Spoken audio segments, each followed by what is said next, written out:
आँख से आंसू आ गया पैसा मिलते ही। रचित बाय बोला, जय किया न।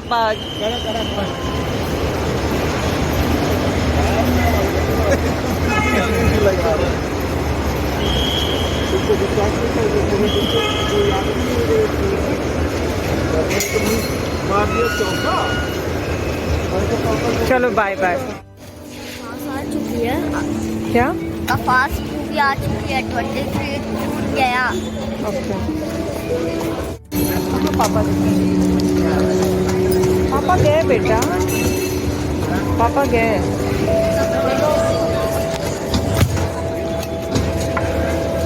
पापा से वीडियो कॉल करा दे। हाँ नींद आ रही है अभी सोच। तो हमारी आज़ादी के दिन ख़त्म हो गए और रचित का स्कूल खुल रहा है। तुम्हें क्या, मेरी भी तो आज़ादी ख़त्म हुई है। कल से स्कूल खुल रहा है, मतलब मंडे से स्कूल खुल रहा है। तो अब हम लोग की जर्नी शुरू हो गई। अभी सुबह के 6 बजे हैं, हम लोग ऑलमोस्ट निकल गए थे 4:30 पे घर से। एयरपोर्ट पहुंच गए, सिक्योरिटी करवाई और सारा कुछ कराया। और अब बस फ्लाइट के बोर्डिंग का वेट कर रहे हैं हम लोग।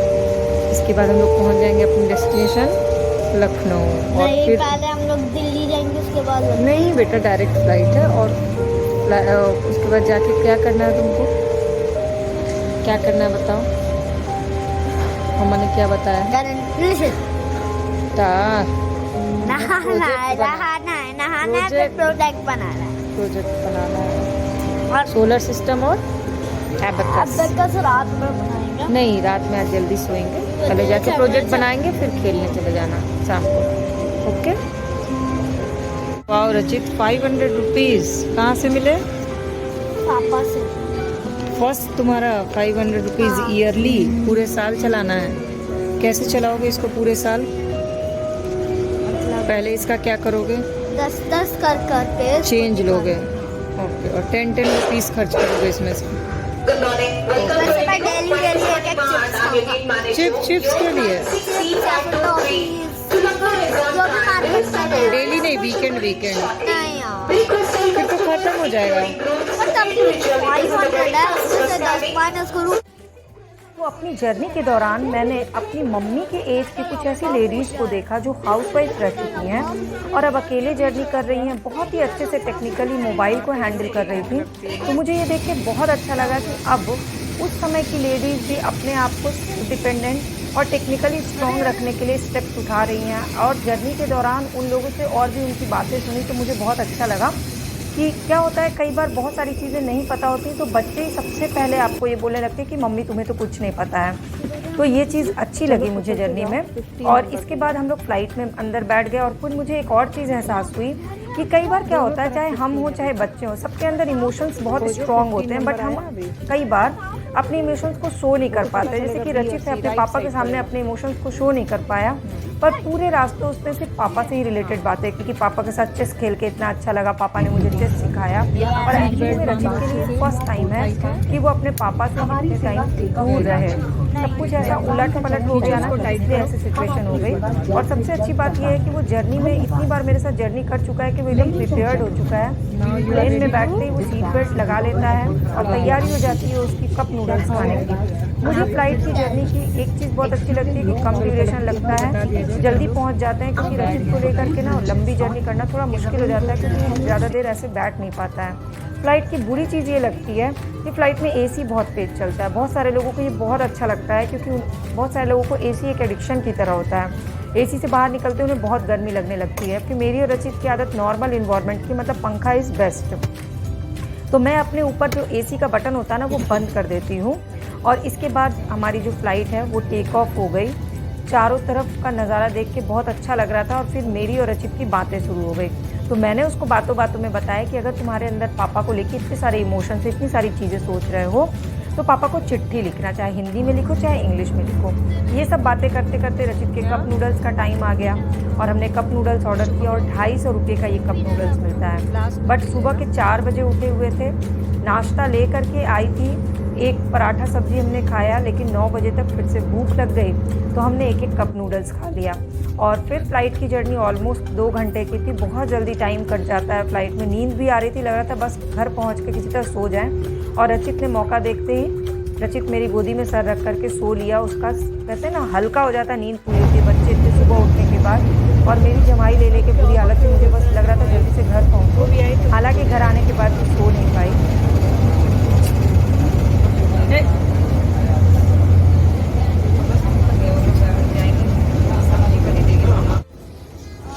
हम लोग एयरपोर्ट पहुँचे और एयरपोर्ट पे रचित का फेवरेट काम है अपने लगेज को खोजना। जब ये स्क्रॉल होता है ना लगेज वाला बेल्ट, तो रचित को बहुत मज़ा आता है। तो उसको मैंने बैठा दिया था कि तुम अपने लगेज को पहचानना, फिर हम दोनों लोग इसको उठाएंगे। तो रचित ने बहुत अच्छी बात कही कि मम्मा अब मैं और तुम ही हैं, तो हम दोनों एक दूसरे के गार्जियन हैं, हम दोनों एक दूसरे के बेस्ट फ्रेंड हैं, हम दोनों पीछे ही रहो तुम, हेल्प करेंगे। नहीं बेटा हैवी है, पेट दर्द होगा। मत उठाना, मैं हेल्प करवाऊँगा। तो फिर एयरपोर्ट से हम लोग घर आ गए और घर पे जो मम्मी पापा का घर है, पूरा घर जो है वो मम्मी अपनी तरफ से सब कुछ सेट करके गई थी। लेकिन तब भी बंद घर जो होता है ना वो गंदा हो जाता है। तो अभी मुझे 2-3 दिन तो सिर्फ घर को सेट करने में, अपने सामान सेट करने में जाएगा। घर की हालत देख करके ऐसा लगा था पूरा डस्टिंग और सब कुछ पूरा धूल भरा हुआ था। वो सारी चीज़ें एक दिन में नहीं हो सकती थी। तो मैं आ गई हूँ लखनऊ मम्मी पापा के घर पे। मम्मी पापा का घर तो है लेकिन मम्मी पापा नहीं है। मेरे मम्मी पापा अभी हैदराबाद में हैं, दीदी के पास। मतलब मेरे दीदी जी है जी, दीदी के छोटे छोटे बच्चे ही है। तो दीदी के इन लॉज गए हुए हैं बाहर 6 मंथ के लिए, तो मम्मी पापा वहाँ चले गए हैं संभालने। एक्चुअली क्या होता है ना, पेरेंट्स खुद इस एज में ना कहीं और नहीं जाना चाहते हैं, लेकिन जब बच्चों की ज़रूरत पड़ती है तो वो लोग चले जाते हैं। बच्चों की ज़रूरत से बढ़ के तो कुछ भी नहीं होता है। तो मैं वापस लखनऊ तो आ गई, लेकिन मम्मी पापा यहाँ हैं नहीं, तो बहुत खाली लग रहा। और घर बंद था, तो जब घर बंद होता है ना, चाहे कुछ दिन के लिए हो, आपको एक नए सिरे से सारा काम करना पड़ता है। तो मैं आज सुबह 4 बजे की उठी हुई थी, तो पहले आके बेसिक क्लीनिंग की, नहाया धोया, फिर 2 घंटे सो गई। और रचित अभी भी सो रहा है। अब मुझे पहले किचन सेटअप करना है और उसके बाद रचित का बैग लगाना है। उसके साथ मिलकर एक प्रोजेक्ट बच गया था वो बनाना है। ये सारा क्योंकि कल से स्कूल खुल जाएंगे और ये स्कूल रीओपन होना मतलब हमारी जो आज़ादी थी वो ख़त्म। कल से हम लोग फिर से सारी मम्मियाँ जो हैं वो रूटीन पे आ जाएंगी। अभी भी मैं ऑलमोस्ट नींद में ही हूँ, क्योंकि नींद पूरी नहीं हुई। लेटे थोड़ी सी नींद आई, फिर नींद खुल जा रही थी कि अरे ये वाला काम बचा हुआ है। दिमाग में काम ही चल रहा है, एक तो घर पूरा फैला हुआ, तो वैसे भी नींद नहीं आती है। ऊपर से अभी बहुत सारा काम पेंडिंग है, सुबह सुबह स्कूल है तो सब सारी चीज़ें करनी है। सब्जियां फल सब कल के लिए ले आई हूँ। अब कल से मेरा जो डेली लाइफ है ना, जो हम लोग का होता है वैसे ही शुरू हो जाएगा। और मैं आप लोगों से कुछ पुरानी ब्लॉग्स भी शेयर करूँगी, क्योंकि पिछले कुछ दिनों से कुछ दिन क्या 10 दिन से मैं कोई भी ब्लॉग या वीडियो नहीं शेयर कर रही हूँ। क्योंकि आपको पता ही होगा मेरे पापा को डेंगू हो गया, तो बहुत सीवियर डेंगू हो गया था। तो जब मन ठीक नहीं रहता है ना, तो फिर ये सब काम करने की फिर इच्छा नहीं होती है। तो मैंने कोई इधर से ये यूट्यूब का काम थोड़ा रोक दिया था। लेकिन कुछ ब्लॉग्स हैं जो मुझे आपसे शेयर करनी, पुरानी ब्लॉग्स हैं, उसको मैं एडिट नहीं कर पाई थी, वो भी शेयर करूँगी। और डेली ब्लॉग तो शेयर करूँगी। तो आप जर्नी करके जब लौट के आते हैं तो सबसे अच्छा आपको खाने में क्या लगता है ज़रूर बताइएगा। मुझे चावल दाल आलू की भुजिया और घी डाल करके बहुत पसंद है। तो चलिए अब ब्लॉग को देखते हैं आगे क्या क्या है और क्या सबसे अच्छा लगा, ये भी ज़रूर बताइएगा। इसके बाद मैंने सारी क्लीनिंग कर ली और उसमें सबसे पहले मैंने प्रेफरेंस दिया किचन को, क्योंकि अगले दिन रचित का स्कूल शुरू होने वाला था। तो किचन अगर रेडी रहता है तो ही सुबह सुबह टिफ़िन बना सकते हैं। तो मैंने सिर्फ एक रूम और किचन को क्लीन किया, सारे सामान सेट कर दिए, क्योंकि मम्मी ने सारे डब्बे जो हैं वो अंदर रख दिए थे, फ्रिज में डाल दिए थे। क्योंकि अनाज में कई बार होता है ना कीड़े लग जाते हैं, मसाले में फंगस लग जाता है। फ्रिज में डाल के रखने से वो ख़राब नहीं होता है। ड्राई फ्रूट्स को मम्मी ने फ्रिज में रख दिया था, तो फ्रिज को खाली करके सारा सामान यहाँ लगाया, स्लैब पोछा, क्लीनिंग की और फिर सब्ज़ी फल सब लेने के लिए चली गई। क्योंकि और अभी क्या है 2 लोग हैं, तो हर हरी सब्ज़ी मैं पाव भर लेके आती हूँ और सारी सब्जियाँ बनाती हूँ। सब्ज़ी खरीदने में मेरा एक चीज़ होता है कि जो सब्जियाँ मैंने इस हफ्ते ली वो अगले हफ्ते मैं नहीं लाती हूँ। इससे क्या होता है सब्जियाँ रिपीट नहीं होती और बच्चों में भी क्रेज़ बना रहता है सब्जियों को खाने का। जैसे 5 सब्जी इस हफ्ते ली, लौकी, बीन्स, फ्रेंच और इसके अलावा परवल और भिंडी और शिमला मिर्च। अब अगले हफ्ते मैं 5 सब्जियाँ मंगाऊँगी, जैसे कि अरवी है, जिसको आप लोग कच्चू भी कहते हैं कई लोग। इसके अलावा बोड़ा है, बैगन, अरवी, बोड़ा, बैगन, ऐसे मैंने 5 सब्जियां सोच के रखी हैं जो मैं अगले हफ्ते मंगाऊंगी। तो इससे मुझे भी सब्जियों में इंटरेस्ट बना रहता है और रचित को तो सारी सब्जियां हैं ही पसंद। इससे तो टिफ़िन में हो, दिन का खाना में हो, और वीकेंड में हम लोग वही कढ़ी चावल, राजमा चावल ये सब मेन्यू में रहता है। और फिर रचित का एक प्रोजेक्ट लास्ट टाइम में बनाना था, क्योंकि वो मॉडल है वो ख़राब हो जाता है आने जाने में, इसलिए हम लोग घर पे आके बनाए। तो रात में हम लोग प्रोजेक्ट बनाने के लिए बैठ गए। प्रोजेक्ट में मेरा प्रेफरेंस हमेशा ये होता है कि बच्चे खुद से प्रोजेक्ट बनाएं, हम उन्हें आइडिया दे दें, कैंची चलाने में हेल्प कर दें, लेकिन बाकी काम जो है एक कटोरी में पानी लाना था तुमको धुलने के लिए ब्रश।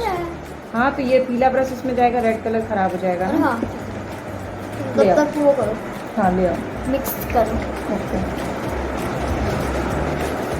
कटोरी का खाना कौन सा है? जहाँ गिलास उधर उधर सबसे लेफ्ट साइड। हाँ पानी लेकर के आओ। ये वाला क्या होगा ये? हाँ हाँ बस ले आओ ना, ब्रश धुलने में तो। थोड़ा सा पानी एकदम थोड़ी सी ना।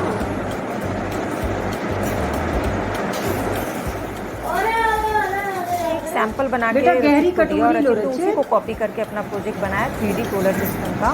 और कई बार क्या होता है, स्कूल से जो प्रोजेक्ट्स मिलते हैं वो मिलते ही हैं कि मम्मी पापा लोग बनाएं, और आप जितना अच्छा बना के दीजिएगा अगली बार आपको स्कूल से उतने ही मन्नू, मजबूत गहरी प्रोजेक्ट कटोरी, मिलते इसमें हैं। ब्रश नहीं धुला मेरा आता, टारगेट हमेशा सिर्फ और कटोरी में सिर्फ भर के इतना है पानी कि होता जो है भी ब्रश। प्रोजेक्ट मिला है वो बच्चे को आना चाहिए, क्योंकि प्रोजेक्ट देने का मकसद ये होता है कि उस टॉपिक से रिलेटेड कंसेप्ट बच्चों के क्लियर हो जाए। कितने ऑर्बिट्स? सोलर सिस्टम जो भी How many प्लैनेट्स थे, orbits, कैसा रचित? किस कलर का होता है प्लैनेट, वो रचित How ने many थर्मोकोल की orbits? गोली कलर की सारे प्लैनेट्स के नाम रचित ने लिखे। सारे प्लैनेट्स को क्रम से रचित ने लगाया कि कौन सा प्लैनेट सन के सबसे नज़दीक है, कौन सा सबसे लास्ट में है। सन को पूरा कलर किस किस कलर से होंगे सन के हाँ, रेज, फिर वो प्लूटो को सारी हटा चीज़ें दिया उसने गया। की। ऑर्बिट्स कैसे बनाना है, तो इससे क्या हुआ, उधर। सोलर सिस्टम का कंसेप्ट आराम से क्लियर हो लिखा। गया।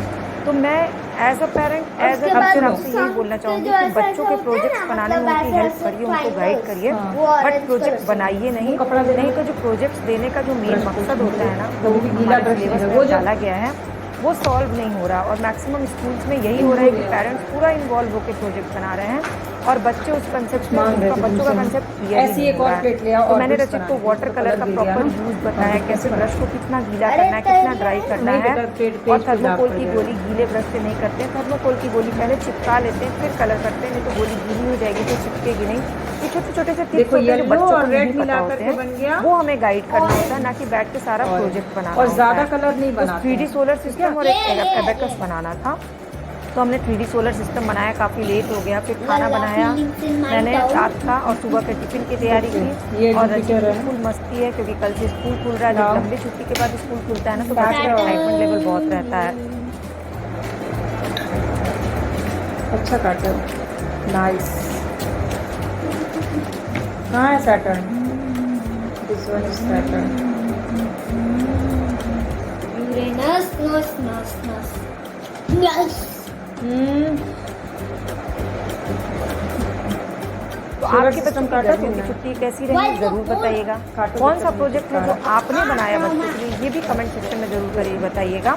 और अगर ब्लॉग्स अच्छी लगी हो, नेपच्यून। इन्फॉर्मेटिव लगी हो, तो प्लीज़ चैनल के सब्सक्राइब बटन को क्लिक करके मेरी इस फैमिली का परमानेंट मेंबर बन जाइएगा। हटाओ, Very हटाओ, just nice. don't disturb me.